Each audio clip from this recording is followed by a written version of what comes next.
हम कहते हैं कभी कभी हम हिंदू संस्कृति, भारतीय संस्कृति का, और संस्कृति ने कहीं लिखी हुई है क्या पुस्तक में? तो संस्कृति कहीं पुस्तक में लिखी हुई नहीं है कोई एक जगह की ये है संस्कृति की पुस्तक कोई।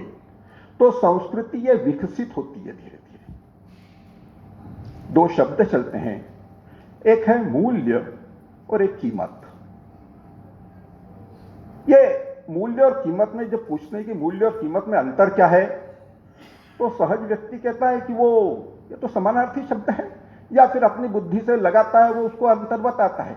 लेकिन मनुष्य के जीवन के संबंध में मूल्य और कीमत, तो ये मूल्य ये स्थापित किए जाते हैं और उसके लिए कीमत ये चुकाई जाती है। बिना कीमत चुकाए मूल्य स्थापित नहीं होते।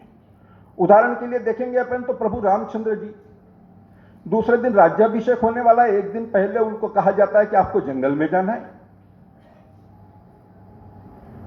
आज के रामचंद्र होते तो तुरंत सुप्रीम कोर्ट में जाके स्टे ऑर्डर ले आते, मैं क्यों जाऊं जंगल में, जाना है तो दशरथ जाए, वरदान देने वाला दशरथ, मांगने वाली कैकेयी, मेरी का प्रॉब्लम है, मैं क्यों जाऊं।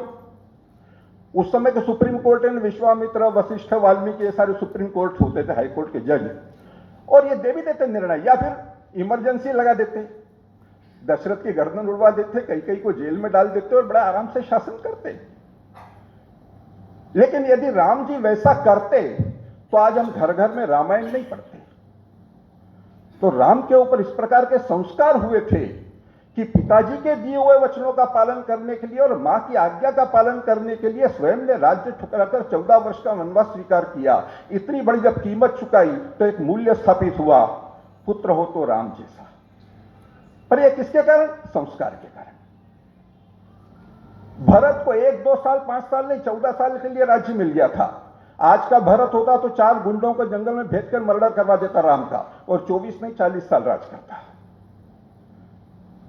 लेकिन भरत के ऊपर भी संस्कार थे ना, नैतिक रूप से बड़े भाई का अधिकार है इसके ऊपर।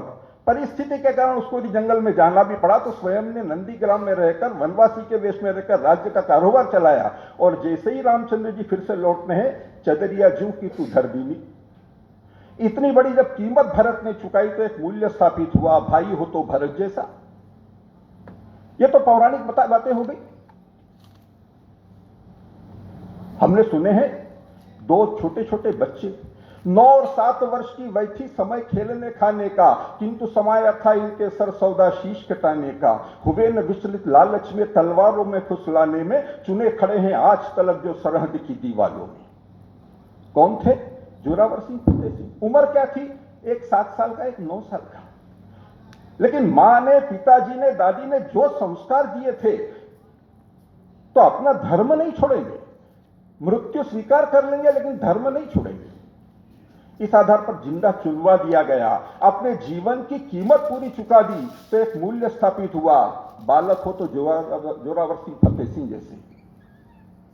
ये भी 400 साल पुरानी बात हो गई। अभी पिछली शताब्दी के अंदर साफेकर बंधुओं की मां,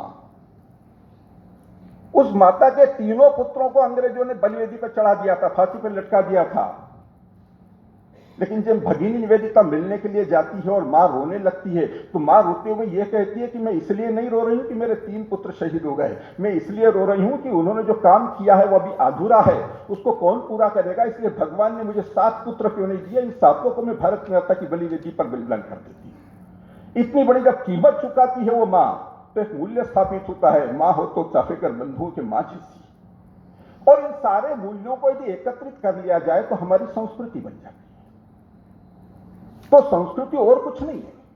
यहां हमारे यहां समय समय पर बड़े बड़े कीमत चुकाकर हमारे के श्रेष्ठ महापुरुषों ने जो कीमत मूल्य स्थापित की है।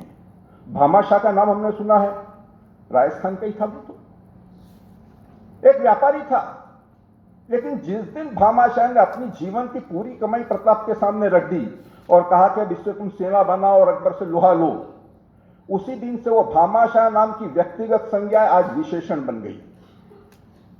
हम कहते हैं आज के भामाशाह ये हैं, आज के भामाशाह ये हैं, ये है भामाशाह। जो व्यक्तिगत नाम था उस भामाशाह का, व्यापारी का, वो आज एक विशेषण बन गया। इतनी बड़ी कीमत चुकाई तो मूल्य स्थापित हुआ। व्यापारी हो तो कैसा होना चाहिए? भामाशाह जैसा होना चाहिए। और इन सारे मूल्यों को हम एकत्रित करके हमारी संस्कृति बनती है, जो हमारी इस राष्ट्र की पहचान है। और ये सब कुछ यदि ये स्थापित किया है, मूल्य स्थापित किए हैं, तो इन सारे महापुरुषों के पीछे एक समान गुण कोई है, तो वो है समर्पण, वो है त्याग। और इसलिए हमारे यहां हमारी संस्कृति ये त्यागमय संस्कृति ऐसा हम बताते हैं कि यहां सब कुछ देना ही देना है। और यह संस्कृति विकसित होती है वो संस्कारों के कारण, कि मनुष्य के ऊपर जिस प्रकार के संस्कार होंगे वैसी ही संस्कृति बनेगी। और संस्कारों का संबंध आता है हमारे यहां, छोटे छोटे अनेक प्रकार के संस्कार होते हैं। वैसे हिंदू समाज में देखें तो वो 16 संस्कार होते हैं, पर वो कर्मकांडी संस्कार है, वो भी एक आवश्यक है। लेकिन हमारे हर बात के ऊपर हमने कहा है कि ये भी एक संस्कार है। मां बच्चे को बचपन से ही बड़ा करती है, तो धीरे धीरे उसको छोटी छोटी बातें बताती है, बेटा पौधे को रात में हाथ नहीं लगाना, ये नहीं करना, वो नहीं करना, अनेक बातें मां बताती है। वो छोटे छोटे संस्कार होते हैं, और इस संस्कारों के कारण ही एक त्याग की भावना आती है और मनुष्य संस्कृति विकसित होती है। और संस्कार भारती का काम क्या है?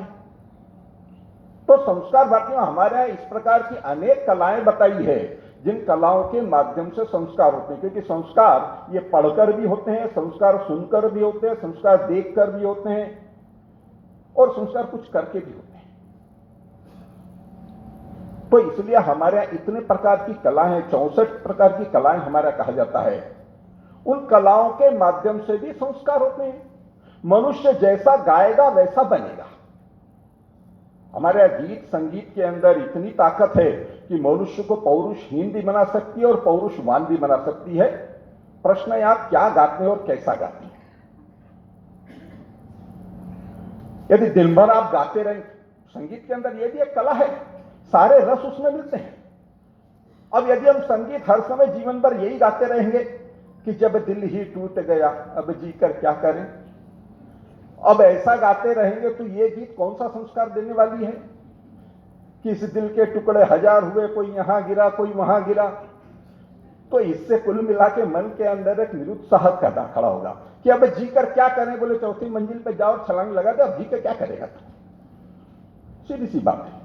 लेकिन हमारे गीत ऐसे भी है कि फिर आज भुजाएं फलक उठी भारत के वीर जवानों की, हम पर प्रहार करने वाले चिंता कर अपने प्राणों की।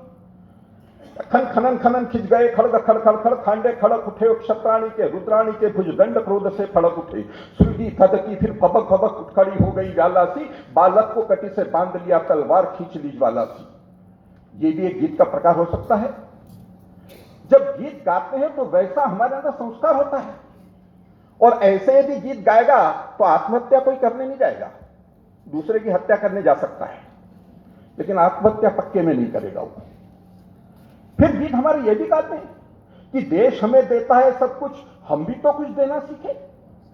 एक समर्पण का भाव कि देश ने हमें सब कुछ दिया है, मनुष्य का अपना क्या है विचार कीजिए। आपको तो आपको जन्म दिया आपके माताजी ने, पालन पोषण किया पिताजी ने, आपको ज्ञान दिया समाज ने, गुरुओं ने, और समझदारी दी समाज ने।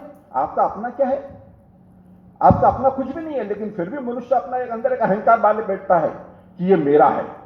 वास्तव में हमारा कुछ भी नहीं है। इसलिए देश ने यदि हमको सब कुछ दिया है तो हम भी तो कुछ देना सीखें। तो मन के अंदर एक समर्पण का भाव खड़ा होता है। फिर समाज को देखते हैं, समाज की अवस्था देखते हैं तो मन के अंदर करुणा की सेवा है। यज्ञ कुंड समिधा समहम जले। अभी जहां व्यक्तिगत गीत गाया गया, साधना ध्येय गीत हमारे संस्कार भारती का, हम सबको याद है वो पूरा। उसके अंदर कुल मिला के सारे उस गीत का यदि अर्थ निचोड़ निकाला जाए तो कुल मिला के उसका समर्पण है, राष्ट्र देश धर्म समाज के लिए मैं समर्पित होना है मुझे। और प्रत्येक संस्कार ये कहीं ना कहीं व्यक्ति को देश के लिए समाज के लिए समर्पित होने की भावना पैदा करता है। और संस्कार भारती ने उन कलाओं में से कुछ ललित कलाओं को चुना है। कलाएं बहुत है, युद्ध कला भी हो सकती है, विज्ञान कला भी हो सकती है, आयुर्वेद कला भी हो सकती है। तो हमारे यहां कलाएं बहुत है, लेकिन उसमें से कुछ ललित कलाएं हैं। तो इसमें गीत आता है, संगीत आता है, चित्रकला आता है, फिल्म आता है, और मूर्तियां हो सकती है, या और भी नाट्य कला हो सकती है।